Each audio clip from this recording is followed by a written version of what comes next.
¿Qué puede hacer la oposición para empezar a marcar los tiempos, para retomar la iniciativa en la agenda pública y política de Venezuela?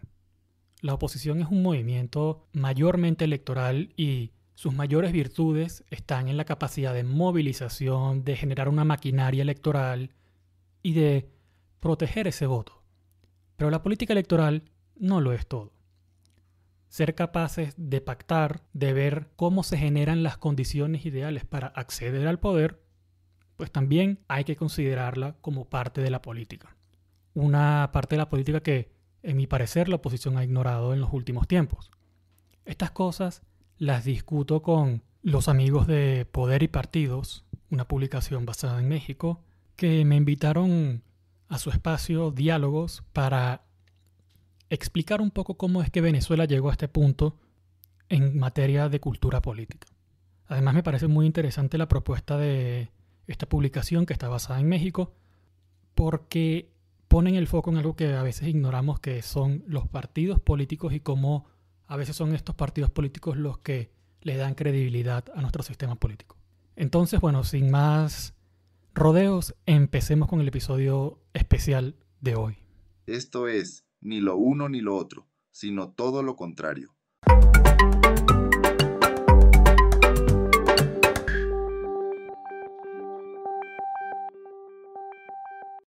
Hola amigos de Diálogos de Poder y Partidos, estamos en nuestra tercera emisión de este formato. Ya hicimos un foro donde platicamos sobre la elección judicial y las implicaciones en México. Tuvimos también una conversación muy importante sobre el tema de la situación política que se vive actualmente en Bolivia, que como ustedes saben está por tener elecciones en agosto. Y hoy, en este tercer diálogo, vamos a platicar con Gustavo Franco, quien es venezolano y quien hace unos días también nos hizo favor de darnos un texto muy interesante, muy enriquecedor, llamado Vaciado Democrático en Venezuela. En consecuencia, pues te damos las gracias, Gustavo, por participar en este diálogo. Perfecto, muchas gracias a ustedes por tenerme acá y darme la oportunidad de explicar lo que ha sido Venezuela electoralmente, bueno, en los últimos 26 años. Yo profesionalmente soy periodista, también tengo una cierta vena de ir recuperando cosas que han sucedido en el pasado, una vena de como de historiador o de archivista, porque pienso que no hay que olvidar las cosas que han hecho que han hecho el presente. Yo, por ejemplo, en este momento, bueno, me siento bastante crítico con la oposición, pero no es porque no comparte ideología, sino porque tuvo una crisis de decir, oye, pero ¿por qué nos estamos dando con la misma piedra? Y que sabemos, porque ya sabemos a qué nos atenemos con el gobierno, por un lado, pero por otro lado también el gobierno de Venezuela, que en este momento lo preside Nicolás Maduro, pues ha tenido, creo que tiene un agravio y creo que a todas luces, visto lo que se ha visto el 28 de julio, eh, las elecciones del 25 de mayo y las que se vienen ahora el 27 de julio, bueno, pareciera que el juego está trancado y que la oposición debe apostar por otros caminos como el del diálogo y la negociación. Entonces, que al final es para lo que está un político. Un político no solamente está para movilizar a las masas. El diálogo y la negociación también es muy importante en la labor de un político. Y bueno, por eso entre esa vena periodística, de historiador y, y de ver a Venezuela con esta nueva forma para mí de entenderla, pues bueno, me ha llevado a crear contenido y bueno, a que nos conozcamos. Ok. Muchas gracias, Gustavo. Bueno, les decía, él nos ha ayudado con un texto que se llama Vaciado Democrático en Venezuela, donde hace un recuento muy interesante, muy puntual, no solamente en términos de la anécdota periodística, ¿no? Sino que incluso también de teoría política, etcétera, ¿no? Yo te quisiera preguntar, en base a estos 20 y tantos años que han pasado, y también con la mirada hacia el julio del año pasado, de este evento tan explosivo y tan fuerte que se vivió y que para muchos les generó esperanzas en el sentido de que podía cambiar radicalmente el país, pero pues no cambió. ¿Cuál es tu reflexión, que insisto está marcada en tu texto?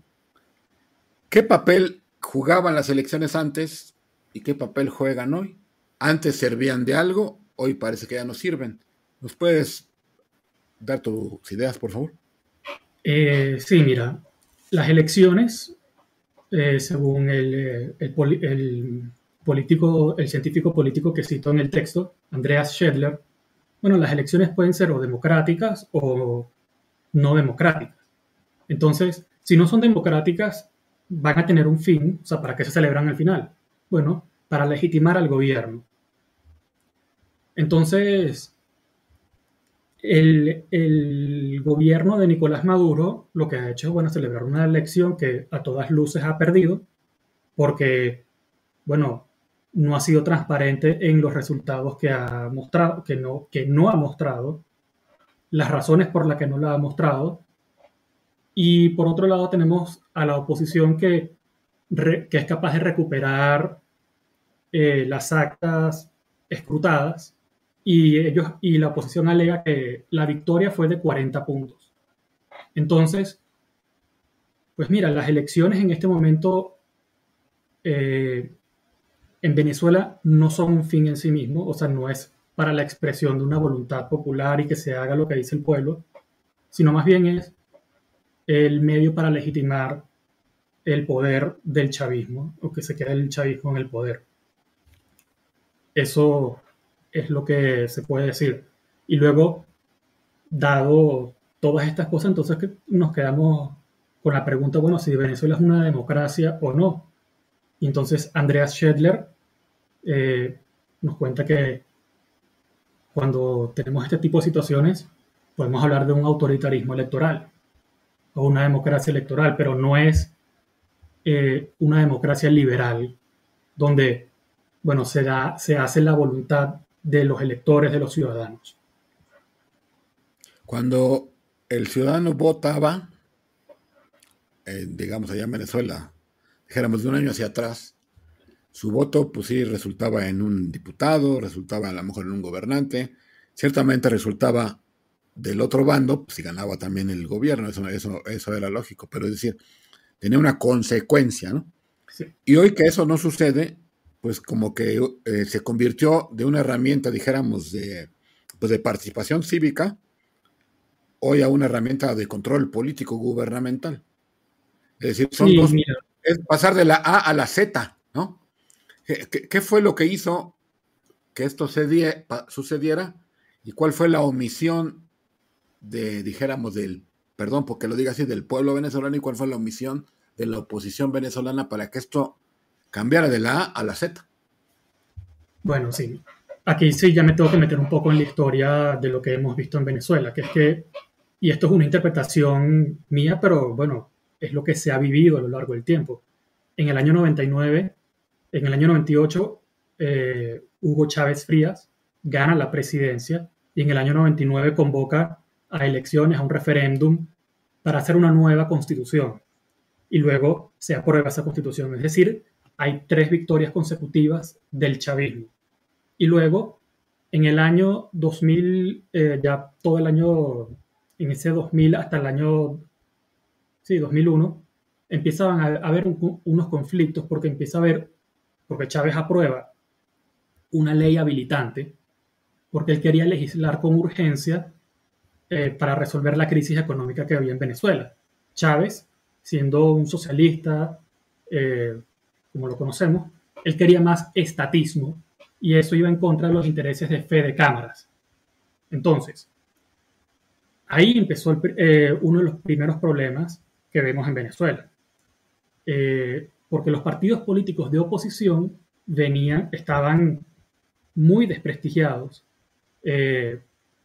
incluso de antes, o sea, toda la década de los 90, bueno, es de un desorden y de un caos. O sea, tenemos el Caracazo, que son los disturbios del 89 con centenares de muertos, tenemos los 2 golpes de Estado, tenemos una crisis bancaria, tenemos la destitución de Carlos Andrés Pérez. Y luego el indulto a Chávez por parte de ese presidente Rafael Caldera, que fue previo a Chávez. Entonces, lo más sabio que tendrían que haber hecho esos partidos de oposición o de aquellos partidos que no son marxistas, por así decirlo, era tomarse un tiempo para juntarse y hacer un poco de números para ver si podían volver al poder. Pero lo que sucedió fue que Fede Cámaras asumió la batuta de oposición al gobierno y bueno, se empezaron a convocar protestas, bueno, y hasta que llega un punto que dice, queremos la salida de Chávez.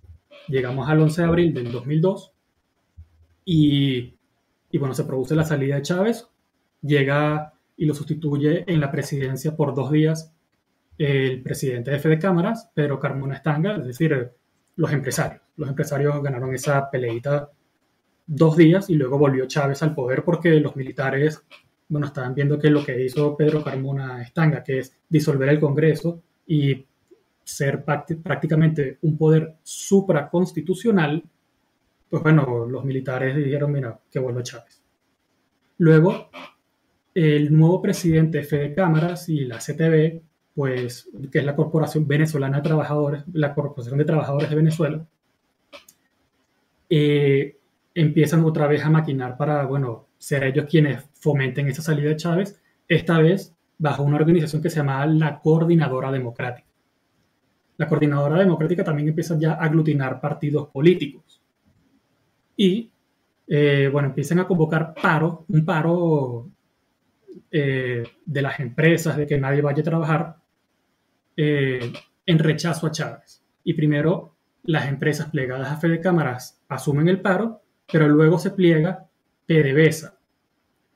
Entonces, una forma de ver este paro petrolero del 2002-2003 es que podría haber sido la primera sanción contra Venezuela, y esa sanción vino por parte de venezolanos, de la oposición venezolana. Entonces, me parece a mí que, por ejemplo, cuando es una democracia de partidos, bueno, el partido que tiene el poder debe negociar con el partido que no tiene el poder y así llevan a cabo políticas, bueno, para sacar adelante, y uno se hacen las labores de contraloría contra el gobierno, de control al gobierno, y hay relaciones de trabajo, pero todo eso se perdió. Bueno, yo creo que la persecución de objetivos maximalistas por parte de la oposición, porque no sé muy bien, o sea, ya sería un poco especular mucho, pero que haya llegado Chávez con un mensaje muy de izquierda, en un momento en que pensábamos que la Unión Soviética, bueno, ya había caído y que eso no servía, pues bueno, a lo mejor se tendría que haber sido un poco más sabio para tener una oposición para que las condiciones en el país fueran tales que la oposición pudiera acceder al poder. No sucedió. En su momento, la gente de oposición había muchísima aprobación por cómo se actuó. Y entonces eso, bueno, yo creo que en el chavismo, toda la vena autoritaria que hoy en día creo que es innegable, pero por parte de la oposición, para mí, lo que le queda hoy en día es ser buenos políticos y negociar para reencauzarnos a ver si se puede controlar presupuestos, controlar instituciones y así poco a poco. Entonces, para responder a tu pregunta, creo que hay un punto de quiebre en el chavismo, que es ese golpe de Estado del año 2002 y el paro petrolero del 2002-2003. Ante esta situación que nos comentas y digamos una pues debilidad opositora hoy en día, porque además pues creo que hay uno o dos diputados nada más en la Asamblea Nacional, ¿no?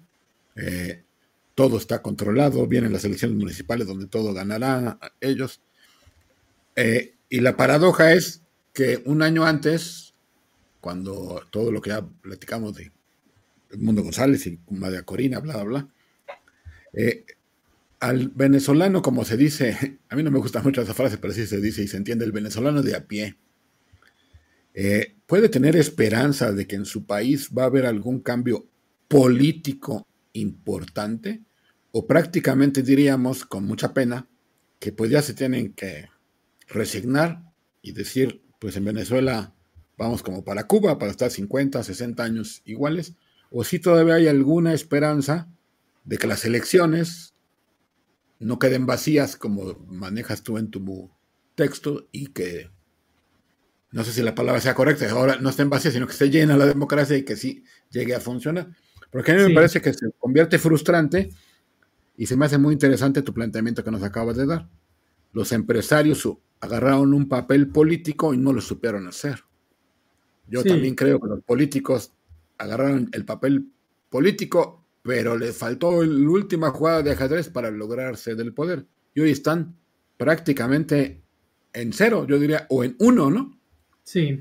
¿Hay esperanza para la gente? Fíjate, o sea, la oposición para mí ha demostrado que domina, que es muy, muy buena en el apartado de la política electoral. O sea, de organizarse, de hacer una maquinaria con muy poco y en situaciones adversas. Entonces, para mí eso, bueno, el trabajo que se hace, creo que se está sobreestimando lo que se tiene que hacer en materia electoral y no tanto la estrategia que se tiene que hacer para allanar el terreno a nivel político. A mí, por ejemplo, si algo que me da esperanza es que Capriles Radonsky dice que, o sea, que él fue uno de de los candidatos a oposición que quedó para la asamblea. Y él dice que la asamblea tiene que ser el espacio para promover el diálogo y liberar a los presos políticos. Eso a mí, eh, viendo como yo pienso, para mi forma de pensar, eso suscita esperanza. Pero, por ejemplo, la oposición tiene ya que he resaltado la fortaleza que tiene la oposición de ser capaces de movilizar a la gente, hacer una maquinaria, los tiempos de la oposición siempre están pautados por el ciclo electoral. Y entonces no tiene capacidad de tomar iniciativa en muchos casos, porque, bueno, pues, a todas luces ganó Edmundo González Urrutia. Eh, Maduro, pues, opina lo contrario, por decirlo así.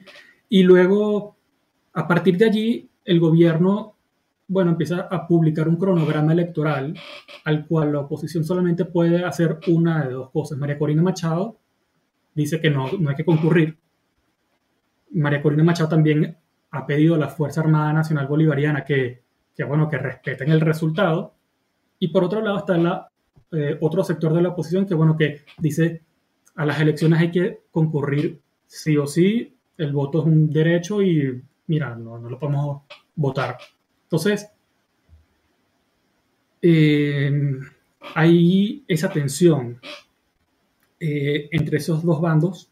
Yo creo que la política electoral y entendida como solamente de política electoral y recibir un mandato popular, en realidad sirve para un poco excusar al político de no tener que hacer la otra parte del trabajo, que es negociar y hacer políticas lo más creativas posible para bueno, crear relaciones de trabajo con el rival y que no sea enemigo existencial, además. A mí me parece que esto último es una muy buena conclusión, incluso una recomendación, diría yo, ¿no? Es decir, sí haz tu maquinaria, sí preocúpate por las elecciones, sí haz una buena campaña, pero también pon los pies en la tierra y haz negociación política para lograr que se dé, ¿no? Y quiero aprovechar, si me permites, incluso para cerrar el tema de la conversación, un tema de coyuntura. Nos enteramos, evidentemente por la información que hay en la prensa nacional y mundial, de un tema que luego llega a pasar en otros países, que creemos que la solución a muchos problemas vienen de afuera. Hoy muchos tienen la esperanza en Donald Trump, pero creo yo que no debe de ponerse la esperanza en las cosas que pasan afuera. Sin embargo, las cosas que pasan afuera luego ayudan a que algunas cosas medio mejoren adentro.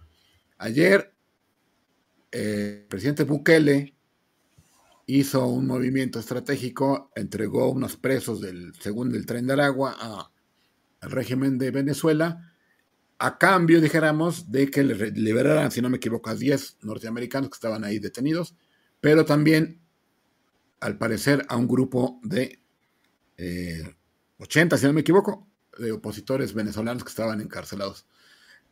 ¿Qué opinas de esto? Mira, a mí, o sea, en lo último que comentas, que es la liberación de personas, eso, la verdad es que a mí me trae alivio al alma, por así decirlo. En cuanto a esperar que las soluciones vengan de Estados Unidos, en particular en este momento con Donald Trump, es que lo veo dificilísimo, fíjate, porque Donald Trump pareciera que quiere más bien entenderse con Maduro y llevar a cabo su agenda de deportar venezolanos. Entonces, él a veces se encuentra con una oposición interna en su partido que son los congresistas, los senadores de Florida. En concreto son 3. Y ellos son más, anti-Maduro, anti-Cuba, y como hay tantos venezolanos y cubanos allí, pues no les hace tanta gracia el tema de las deportaciones. Entonces, cuando hay que aprobar una ley en el Congreso de Estados Unidos, pues salta el tema de que van a suspender la licencia de Chevron para que siga operando en Venezuela y este tipo de cosas. Entonces, esto lo que lleva es que los venezolanos que que deportan, en vez de irse a Venezuela, terminan en El Salvador, porque se rompen esas negociaciones y ese contacto por el tema de la licencia de Chevron. Entonces, a mí me gustaría hacer hincapié en este tema de que Donald Trump, que en realidad el Partido Republicano de Estados Unidos tiene un pequeño cisma entre aquellos que quieren llevar una agenda de deportarlo a todo y aquellos que quieren, que son los anticomunistas, que son los que se hacen esas aventuras extranjeras. Y entonces a veces eso, algunos, según el calendario del Congreso, de aprobar alguna ley, se impone la agenda de los antimaduristas y de los anticastristas.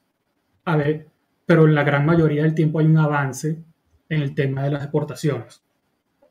Creo que el tema venezolano tiene que resolverse por los propios venezolanos, porque además, como si todo esto no fuera suficiente por el tema de la política interna de Estados Unidos, Donald Trump, cuando apoyó a Juan Guaidó, hay que decirlo, y le duela a quien le duela, que hubo casos de corrupción muy importantes durante esa presidencia interina de Juan Guaidó, que se saldó con el desguazamiento de una empresa estatal que se llama Monómeros, que es una empresa que operaba en Colombia. Entonces, Donald Trump vio eso y dijo, pero es que esto no es una ficha ganadora. Mejor deporto y ya está. Claro.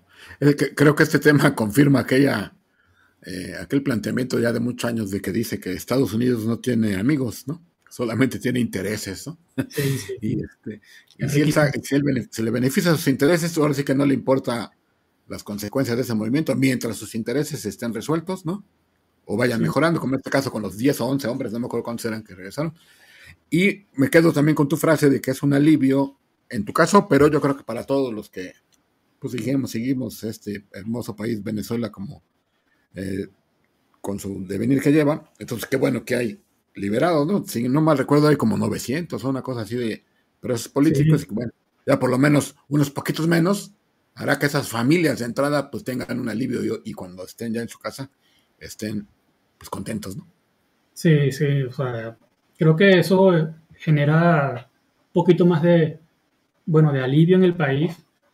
Y yo espero que eso no sea el final de todo esto, o sea, que sea más bien, que siempre se esté trabajando en pro de medidas similares y de que fomenten, una mejor cultura política. Muy bien, bueno, estamos ya en la última pregunta, pedirte un comentario. lo esbozaste hace un ratito, vienen en unos días unas elecciones municipales ahí en Venezuela. Nada más así como que tu última reflexión al respecto, ¿qué va a terminar pasando y qué es lo que se puede esperar? Bueno, la verdad es que yo creo que el chavismo va a ganar por arrastre, porque hay una base electoral opositora que está desmotivada y muy desmovilizada en este momento. Luego también tenemos los partidos políticos de oposición que están intervenidos judicialmente. Luego tenemos, eh, por ejemplo, el alcalde de Maracaibo que eh, lleva ya varios meses o incluso un año preso. Entonces, son cosas que te hacen pensar que las elecciones, pues, que no sirven de nada. O sea, esa es la impresión que deja en la ciudadanía.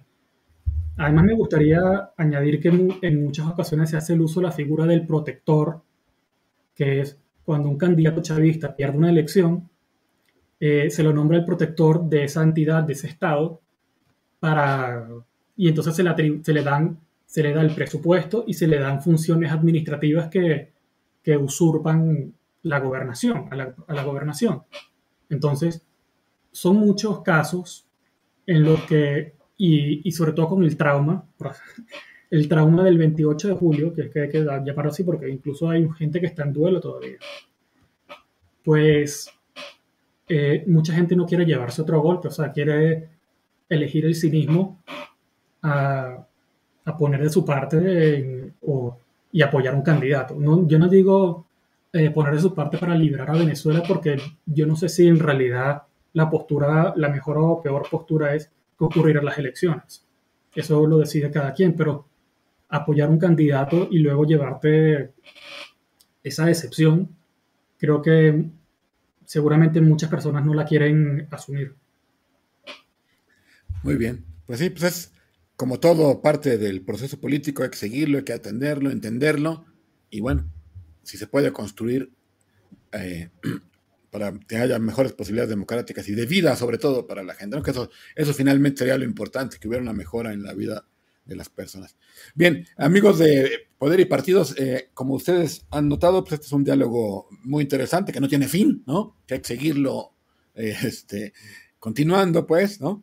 Entonces, le agradecemos a Gustavo Franco, quien, como decíamos, es periodista, amigo hoy de Poder y Partidos, que desde España, desde Madrid en concreto, después de ir a estudiar allá y especializarse en el periodismo, nos hace favor de compartir con nosotros, primero por escrito, y hoy en un primer encuentro aquí virtual en las pantallas, que esperemos que lo podamos seguir repitiendo y que a usted que nos escucha, nos ve, pues le haya gustado. Te agradecemos mucho, Gustavo. Un saludo desde México hasta España, rebotando también a Venezuela. Muchas gracias a ustedes por apoyar. Hasta aquí llegó el episodio especial que les traigo esta semana de ni lo uno ni lo otro, sino todo lo contrario. Y quiero agradecer enormemente a los amigos de Poder y Partidos por haberme hecho la invitación de participar en su espacio y así darme la oportunidad de explicar mi visión de lo que ocurre en Venezuela, y espero que estas colaboraciones se sigan repitiendo. Los invito, por supuesto, a que se suscriban a mi publicación en Substack, que les dejo el enlace, es gustavofrancoherrera.substack.com, y también los invito a que se suscriban a la publicación de Poder y Partidos, que es poderypartidos.substack.com. También, bueno, si les gustó este contenido, los invito a que me dejen una propina en los enlaces que les dejo a continuación. Y habiendo dicho todo esto y haciendo los agradecimientos e invitaciones pertinentes, me despido ahora sí. Un abrazo y nos escuchamos en la próxima. Y hasta aquí, ni lo uno ni lo otro, sino todo lo contrario.